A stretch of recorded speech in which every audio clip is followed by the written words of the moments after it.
problema. Bem, depois o catéter é aquele sistema entra pela uma veia da perna.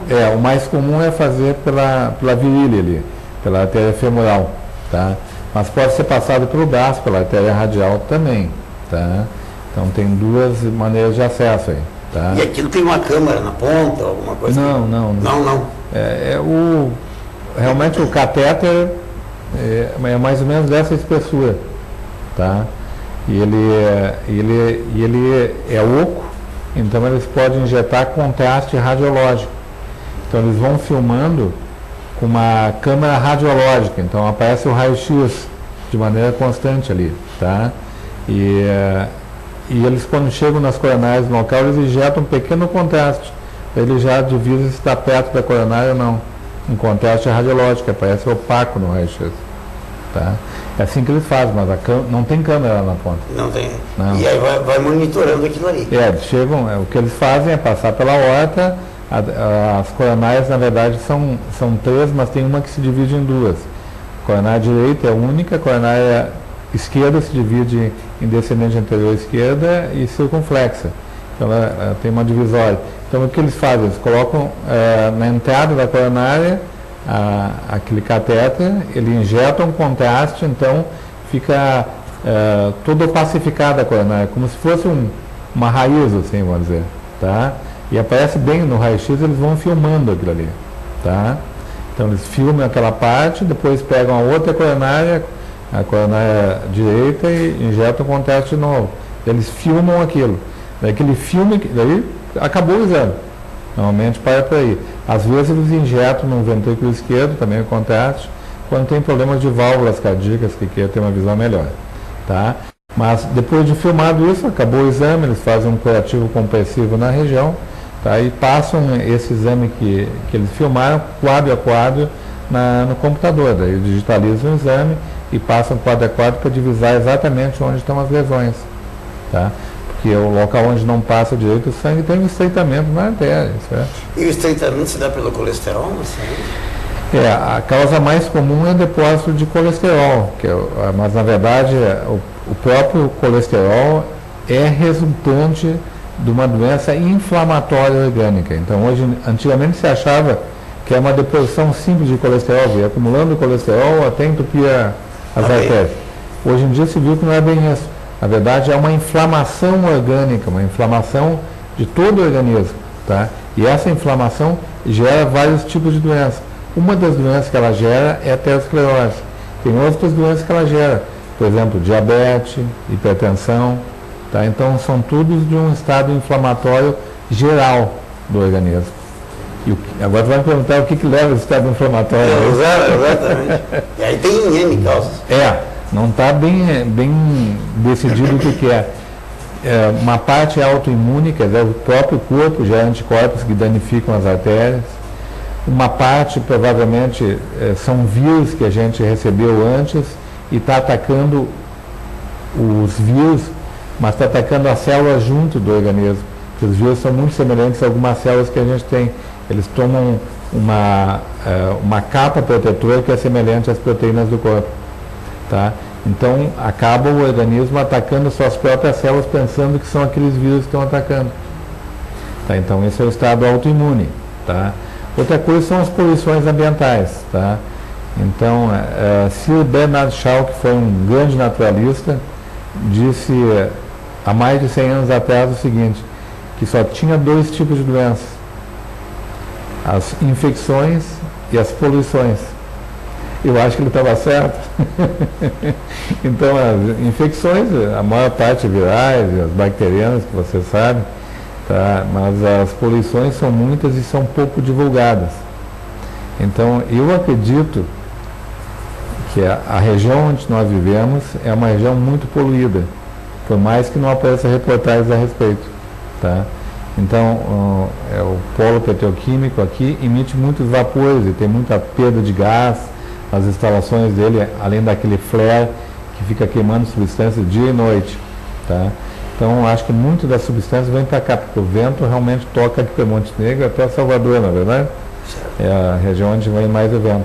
Então, e esses vapores são inodoros, são incolores, Então eu acho que tem muitos vapores poluentes do polo aqui, porque a incidência de doença aterosclerótica em Montenegro é igual às outras cidades, mas de doenças cancerígenas é maior com certeza.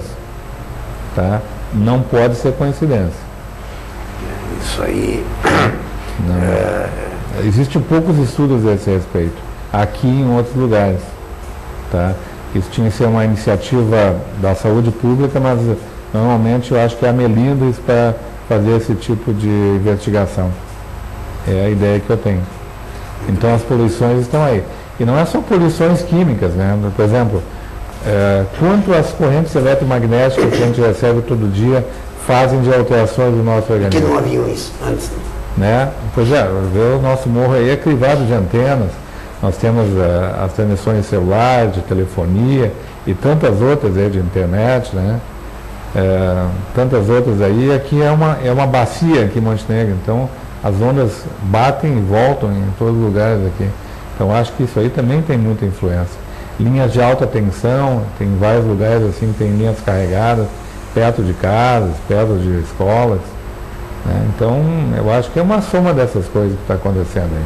Mas com certeza a incidência de tumores aumentou, e principalmente na nossa região. E eu sei que o Paulo diz isso há mais de 10 anos, né? Sim, com certeza. Quando eu consulto, ele sempre... Ele frisa e, de fato, nós temos isso aqui, uma região bastante sujeita a esse tipo de ataque, né, de violência.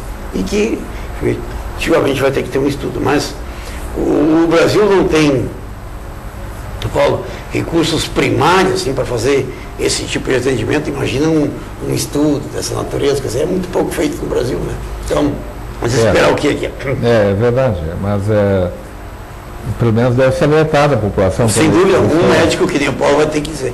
Paulo, e essas novas descobertas, tu está dizendo coisas que importantes, diferentes realmente, né? Eu ainda tinha aquela acúmulo da placa bacteriana, da placa de colesterol, isso aí já não é mais. Não. E isso tem salvado vidas, essas descobertas. Sim, o stent é uma coisa já comum, é acessível. É comum e acessível. E os valores estão diminuindo bastante pelos convênios. Tá? Os stents que vão ficar são esses farmacológicos. Os outros tradicionais vão ser esquecidos com o passar do tempo. Tem como substituir? Sim, mas só os stents farmacológicos têm 2,5 vezes o valor do tradicional. Essa é a questão. Um stent farmacológico está ao redor, tem variações, mas ao redor de R$8.000 cada stent. E o tradicional ao redor de R$2.000, R$2.500. Né? Então tem uma grande diferença de valores disso aí. Então, por exemplo, para conseguir um stent farmacológico pelo SUS é difícil, tem que... Faz o cateterismo e já coloca, ou primeiro faz um estudo onde tem que colocar e depois? Normalmente se faz o estudo e se coloca no segundo momento, porque daí não é só na hora que ele injeta o contraste é muito rápido, tá? O médico tem um bom olho, mas todos eles têm um olho treinado, tu vai dizer, não, mas eles não conseguem ver tudo na hora, por isso que eles colocam depois quadro a quadro para verificar as lesões melhores. Eles têm uma visão na hora, mas não 100%. Então, se é uma lesão assim suboclusiva, quer dizer que esteja ocluindo quase todo o vaso, um paciente em risco de vida iminente, muitos colocam stent na hora. Tá? Por exemplo, se tem uma lesão numa coronária, seja mais de 90%, o paciente esteja com angina a pequenos esforços, angina em repouso, o médico que fizer o exame está vendo aquilo ali na hora, ele normalmente coloca stent. Agora, se é um caso assim que possa agradar uma lesão menor, um paciente melhor estado geral, que normalmente é feito em segundo prazo com um estudo mais bem projetado, mais bem desenhado, vamos dizer assim. Paulo, qual é o período que a pessoa tem que procurar? Qual é a idade que o cara tem que procurar um médico cardiologista? Quem é que procura? O que está acontecendo? Porque a gente está vendo aí mortes de jovens, né? Jovens. Quando é que o cara tem que fazer um exame? Pois é, mas a morte dos jovens, está tocando um ponto interessante aí. Mas os jovens não esquecem o seguinte, ó, a morte em jovens, às vezes, não é por problema de coronários. Tá, por exemplo, aqueles do... Tá pensando mais daqueles do futebol, né? As causas de morte em atletas normalmente não são de doença aterosclerótica, são o que a gente chama de miocardiopatia hipertrófica. A miocardiopatia hipertrófica é uma doença de nascença. Ela é autossômica dominante, tipo quer dizer, passa... Não, pode ter sopro na doença, mas pode não ser um sopro muito audível. Normalmente tem um sopro, mas o sopro não é diagnóstico da miocardiopatia. Mas a miocardiopatia hipertrófica, se tem uma boa imagem pelo eletrocardiograma, mas a imagem certa dele, o diagnóstico de certeza, é pelo ecocardiograma, que é uma proliferação anormal do músculo cardíaco. Então, o músculo cardíaco cresce, né, geralmente na região septal, mas pode ser em outras regiões do coração, obstruindo a saída do sangue do coração. Então, essa obstrução pode gerar arritmias, falhas do batimento cardíaco. Então, principalmente quando faz um esforço grande. Então, por isso acontece em atletas normalmente. Tá? Então, gera arritmias e o paciente pode ter uma parada cardíaca realmente. E as pessoas... Essa é o mais comum das mortes em jovens. Eu tenho outra parte também, pode ter assim, problemas de nascença de coronárias, problemas congênitos. As coronárias não vêm dos locais adequados. Elas, por exemplo, pode sair do seio venoso esquerdo, pode sair uma coronária de outra coronária. Então, daí é um déficit relativo de circulação, mas são formações congênitas de nascença. Então, são isso tudo tem correção ao tempo? Tem, tudo tem correção. Preventivo, cirurgia? Sim, tudo tem correção. E a miocardiopatia, inclusive, dá para fazer um tratamento com esclerose de uma parte do músculo por cateterismo cardíaco. Também? Sim, eles esclerosam, jogam álcool etílico dentro do coração e até septais e conseguem diminuir o septo. Então, como se fosse um microinfarto, ele acaba diminuindo e acaba com o paciente muito bem. A medicação também é bem adequada para esse tipo de problema. Depende realmente de cuidado, né? E não esquece de uma outra coisa assim, muito comum, deixei para falar num outro tempo, o uso de drogas. Tá? Então, os jovens estão usando mais drogas atualmente, tu sabe, né? Todos sabem. Então, o uso assim, de drogas pesadas, como cocaína, como crack, pode gerar arritmias cardíacas e leva a uma aterosclerose mais precoce. Então, levando uma aterosclerose mais precoce, o paciente pode ter problemas cardíacos em tenra idade. Porque, por exemplo, a cocaína é extremamente danosa para as artérias de todo o corpo, não só do coração. E vai consumindo. Vai consumindo. Nós vamos fazer um pequeno intervalo e depois vamos falar um pouquinho sobre Viagra. Nós estamos retornando aqui. O Paulo dá umas dicas importantes e a coisa fica interessante, né? Nós estamos falando, o Paulo estava há pouco falando da importância das drogas, mas não drogas boas, drogas ruins, né? Nas doenças coronárias, que nem o êxtase, que nem a cocaína, a própria maconha, né? E os reflexos na saúde da morte desses jovens. Mas nós temos outros problemas aqui, né, Paulo, que a juventude tem aí, que é o Viagra, são os energéticos, são a bebida, né? Então, eu perguntei para o Paulo, por que os jovens estão tomando Viagra lá com 14, 15, 16, 17, 18 anos, tomam Viagra? Por quê? Então, eu queria que o Paulo desse uma dica aí, e o veneno que é isso, né? Nós não somos contra o Viagra, né? Aqui nós não temos preconceito, né? Nós só temos que saber a hora que tem que usar. Claro, claro. Não, assim, os jovens, como eu havia explicado ao Marcos aí, eles usam bastante bebida alcoólica. Até aqui é interessante, né? Eu sempre penso nisso. E quando eu era jovem, eu via aqueles filmes americanos, o pessoal chegava na casa visitar qualquer um, assim, um drink. Um drink, exatamente. Como se fosse uma coisa boa. E quando era faculdade, o pessoal via com as latinhas penduradas. Eu disse, mas que coisa estranha isso nos Estados Unidos. Aqui não é assim. Hoje não é verdade? Então a coisa mudou muito no consumo do álcool nesse país. Se aumentou bastante o consumo de álcool. Tá? Então os jovens usam bastante álcool para reduzir a inibição, para se tornar mais sociais, para... Mais coragem, né? Para tentar as conquistas de todo jovem, tem isso, né? Então o que acontece? O álcool é um inibidor inespecífico do sistema nervoso central. Então o que acontece? A primeira coisa que ele inibe é a inibição, então a pessoa fica loquaz, fica falante. Mas depois ele inibe outras funções, inclusive sobre a parte sexual, assim, a bebida assim, com uma certa moderação é boa, mas com um pequeno aumento inibe a função sexual. O sildenafil, que a gente estava falando, que é o Viagra, e outros medicamentos assim para ereção, aumentam o tempo de ereção e aumentam o enchimento dos corpos cavernosos do pênis. Então, com isso, a ereção se torna mais firme e mais prolongada. Então, eles usam isso aí também para as conquistas. Então, consegue se divertir muitas horas, mantendo uma ereção constante e repetir a demanda, vamos dizer assim, de conquistas aí.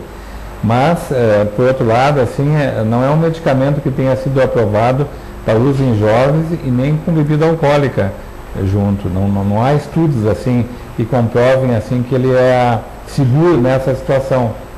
Tá? Então, o uso constante dele com uma dose alterada de álcool, acrescido muitas vezes de uso de energéticos, que é bem comum nas festas de jovens hoje em dia, pode acarretar riscos cardíacos assim substanciais.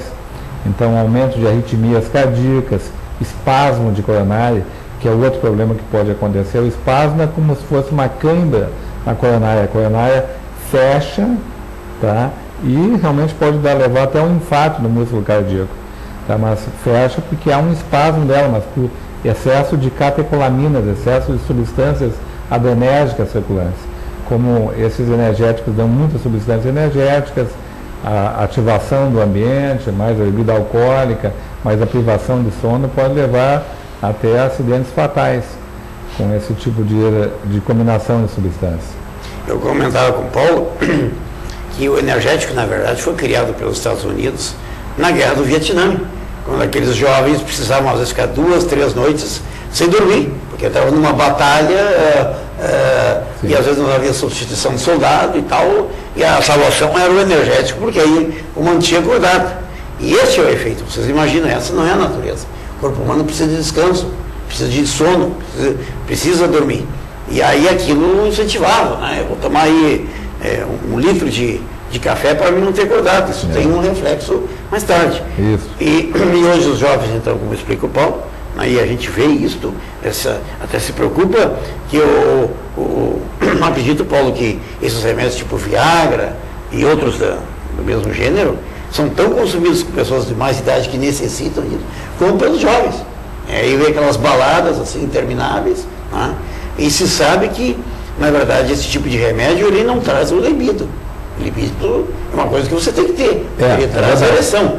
Isso é interessante tocar nesse ponto aí. O Viagra não estimula a pessoa a ir para uma relação sexual, ela só mantém a ereção. Se a pessoa não estiver disposta a isso, não vai melhorar em nada. Exatamente. Tá? Não vai acontecer nada, ele tem que estar com vontade. Exatamente. Então tem que ter vontade de, se não tiver vontade de, pode tomar o que quiser, não funciona. Então há um certo cuidado que tem que se tomar, né? Para isso aí, como se vinha falando do problema de acidentes fatais, como diz o Paulo, com os jovens está ligado à droga, ligado e o Paulo havia a esses excessos com esses produtos incentivadores, e o Paulo me dizia também que o energético traz outros problemas, né, Paulo? Não só do coração. Sim. O energético, como tem uma dose muito grande de glicose associada e estimulantes normalmente à base de xantinas, que é como um café muito possante adicionado a muita glicose junto. Normalmente é essa combinação que os energéticos fazem. Então isso aí dá um estímulo adrenérgico muito grande no corpo e com o tempo pode haver lesões nas funções do pâncreas, tá, para os energéticos, levando com o passar dos anos a insuficiência pancreática e as consequências como a diabetes e a insuficiência hepática do fígado. Tá? O fígado tem que filtrar todas as substâncias, se há um exagero no uso, com o tempo há falha no fígado, pode levar quadros de cirrose e mesmo tumores de fígado. Bem, e outro local que ele age, assim, quando em uso abusivo, é sobre o cérebro. Então, tudo que é dose muito grande no organismo, com o tempo a gente paga o preço. Então, não acontece na hora, mas anos depois a pessoa se ressente do que do uso indevido que teve dessa substância. É isso que pode estar acontecendo também em outros locais com jovens, com dificuldade de concentração por uso abusivo dessa substância. Bem, Paulo, e a pessoa com idade? Qual é o limite do Viagra? Qual é o limite desse remédio? Tem limite? Ele corre risco para a pessoa usar? Ele precisa fazer o exame médico? Claro. Assim, não há estudos sobre a idade limítrofe para o uso desses estimulantes sexuais, vamos dizer assim, desse sildenafil, que é o caso. Existem certas idades que não vai funcionar mesmo usando em grandes doses, porque daí já há defeitos mecânicos da ereção. Por exemplo, a oclusão de artérias do pênis, artérias que levam o sangue para essa região, corte de sistemas de transmissão nervosa, como por exemplo a diabetes, tá? E outras consequências assim da própria idade. Cirurgia de próstata, por exemplo. Né? Então daí o remédio não vai funcionar, porque o remédio simplesmente é um vasodilatador. Ele enche mais de sangue as esponjas que tem no pênis, vamos dizer assim. São o corpo cavernoso, principalmente, e os corpos esponjosos. Tá? E a pessoa indicado que faça um exame prévio para isso. Porque assim, o que se indica é o seguinte: se a pessoa vai usar assim, mais a miúde, esse tipo de vasodilatador, se é conveniente assim, ela ter pelo menos um estudo cardiológico que não tenha uma doença de base de coronárias, porque se o paciente tiver assim, uma oclusão já mais severa de uma coronária e usar esses estimulantes, há um aumento de mortalidade, com certeza. Tá? E se o paciente tiver insuficiência cardíaca, tiver um coração muito enfraquecido, também esse excesso de demanda, um exercício incomum que ele não estava apto a fazer antes, e que ele pode estar apto por causa do uso dessa substância, poderá acarretar uma descompensação cardíaca. Então, ser adequado assim fazer um exame para verificar se não tem problema de coronária e se a condição física do paciente permite que ele possa usar esse tipo de vasodilatador.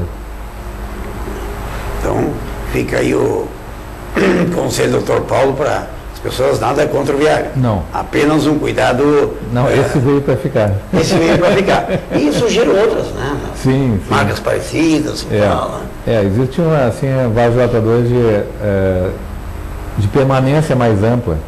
Tá? Então tem vasodilatadores que podem manter assim, um estado de ereção elevado por um dia e meio. Tá? Então, isso não faz mal, Paulo?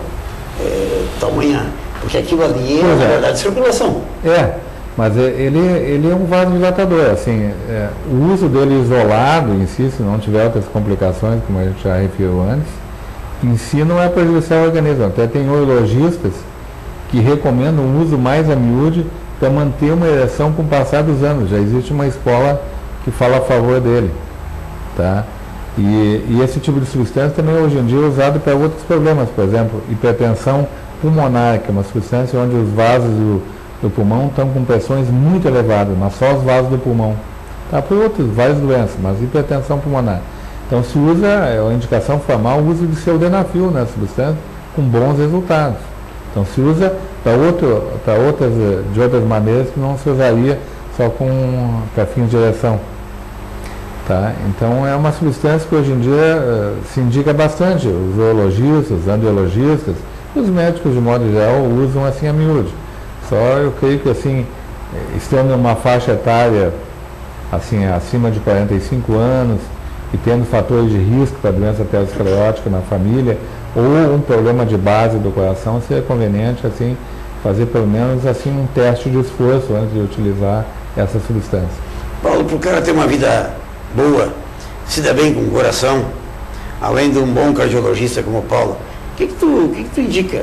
Olha, doutor, eu quero viver muitos anos. O que o senhor me diz que eu tenho que fazer? Todos querem. Exatamente. Claro. Assim, afastar os fatores de risco para doenças de coração. Quais são os fatores de risco? O pessoal, todo mundo sabe, mas não custa citar. Cigarro, bebida alcoólica. Cigarro ainda é um problema. Ainda é problema. Os jovens estão fumando bastante. E as pessoas de meia idade para diante estão fumando menos. Estão menos. Para diminuir. E as mulheres fumando mais. Mulheres e jovens fumam mais hoje em dia. E outras pessoas estão abandonando o cigarro bem mais do que tinha antes. Bebida alcoólica não baixou o consumo, pelo contrário, está aumentando. Tá? Então, essa é uma das coisas, assim, o abuso de toda a substância, com o tempo, sempre pagam o uso aí. Então, sempre há uma reação desfavorável com o passar dos anos. Então, o álcool tem que ser comedido. Todo mundo fala assim, mas tomar vinho é bom, coisa e tal. Sim, tomar vinho é bom, mas tem a dose. Então, a dose por dia é um cálice e meio pequeno. Um cálice assim. Não um cálice porque grande. O bom suco de uva faz o mesmo efeito. Faz um efeito semelhante. Semelhante. Tá? Desde que tenha casca de uva junto, faz efeito. Então, aquele suco de uva que tem borra da uva, esse funciona muito bem como profilático. Tá? A cerveja funciona como isso? Funciona muito menos. Tá? E em doses altas dá outros problemas. Né? Então, tudo depende da dosagem. Exercício físico não tem contraindicação. Pode ser usado mesmo com doença cardíaca, mesmo com doenças pulmonares, é indicado para isso aí. Tá? Não tem contraindicação nenhuma. Então, o que mais alonga a vida, hoje em dia, ainda é o exercício físico. Uma pessoa que tenha praticado exercício físico, pelo menos 3 horas por semana, de 3 a 5, que é o ideal, qualquer exercício físico, desde a juventude, terá ganhado pelo menos 10 anos a mais de vida e com boa qualidade, com menos doenças, com certeza. Porque o exercício físico, além do sistema cardiovascular, ele ajuda muito a diminuição de tumores e melhora a parte ortopédica. Porque o que a gente vê hoje em dia? As pessoas com bastante idade, mas com sérios problemas ortopédicos. Tá? Não conseguindo aproveitar os anos que ele tanto fez para ganhar. As pessoas com 80 e poucos anos, problemas sérios de coluna, problemas sérios de quadril, de joelho, e não tem ainda uma substituição boa na ortopedia. As próteses não são como naturais e também dão muitos problemas. Né? Então, o ideal seria conseguir assim alongar a vida das nossas articulações. Para isso, o que é o melhor? Exercício moderado. Então, é melhor para tudo. Então, o exercício e o controle de outros fatores de risco, controle de colesterol, triglicerídeo, glicose, controle do estresse, que é muito difícil, né, Marquinhos? Sim, sim. Conhece bem essa parte? Eu que não tenho estresse. O que é exercício moderado? Caminhar? Assim, o exercício muito leve não faz efeito no organismo, tá? Então, caminhar, por exemplo, tem muitos pacientes que dizem, doutor, eu faço caminhada do meu trabalho para casa. Quanto tempo o senhor leva? 15, 20 minutos, não adianta. Tá? Assim, tem um tempo mínimo de exercício. O mínimo tempo, assim, para ver um efeito orgânico é meia hora. Meia hora. Então, eu estou errado, eu me fico feliz na minha esteira, 15 minutos, eu estou a 6, estou errado, tem que ir por meia hora. Então a gente não precisa fazer um exercício assim muito ativo, mas um exercício moderado por um tempo pelo menos de meia hora. Então as sessões têm que ser de meia a 1 hora. Então, pode contabilizar meia hora, sim, vamos dizer assim, fazer 6 meia hora por semana, completou 3 horas, está bom. Aquela semana está ganhando o exercício. Sim. E tem que ser mantido a longo prazo. Por isso não adianta fazer um exercício muito intenso, que com o passar do tempo acaba havendo lesões ortopédicas e não consegue manter isso ao longo da vida. Por exemplo, quantos companheiros de futebol que tu teve na tua juventude continuam jogando futebol hoje? Nenhum, com absoluto. Quantos estão com lesões ortopédicas nos membros inferiores? Tudo torto. Está me entendendo? Quer dizer, é um bom esporte, é bonito, mas desgasta rapidamente. A caminhada é o melhor de todos. Caminhar, andar de bicicleta também é bom. Tá? Fazer um exercício moderado em academia, tá? Fazer pilates, fazer ginástica, natação, são exercícios moderados. Tá? Desde que não de forma competitiva, tu pode fazer ao longo de muitos anos e ter os benefícios com tal. Tá? Então, a virtude do exercício está na moderação. Tá? Que tu precisa fazer ao longo de toda a vida, não é vacina. O Paulo me lembra, falou uma coisa importante, além do coração, para o tumor, por incrível que pareça. Eu tive aquele problema de próstata, né? E o Dr. Caltz aqui me ajudou bastante. Tem um oncologista que a primeira coisa que ela faz é o controle do peso. E esses dias ela me xingou. Tu tá 12 quilos acima, tu só volta aqui e tu vai voltar aqui, com 12 quilos menos. E eu já sei que tu não está fazendo exercício, porque eu sei como é que é. Então, exercício moderado, E sobrepeso, gente, também é perigoso. Não, não, eu não sou obeso, não, mas tu tem sobrepeso. Que também é um problema, né, Paulo? Sobrepeso. Assim, aí nós vamos voltar àquela parte que nós estávamos conversando antes. A obesidade leva a um estado inflamatório orgânico. A própria obesidade. Tá? E com isso conduz a diversos outros tipos de doenças. Tumores. Tá? Os tumores estão associados com aumento de peso. Todos os tumores da parte abdominal estão associados ao aumento de peso. Um oncologista diz para mim, gordura e câncer são amigos íntimos.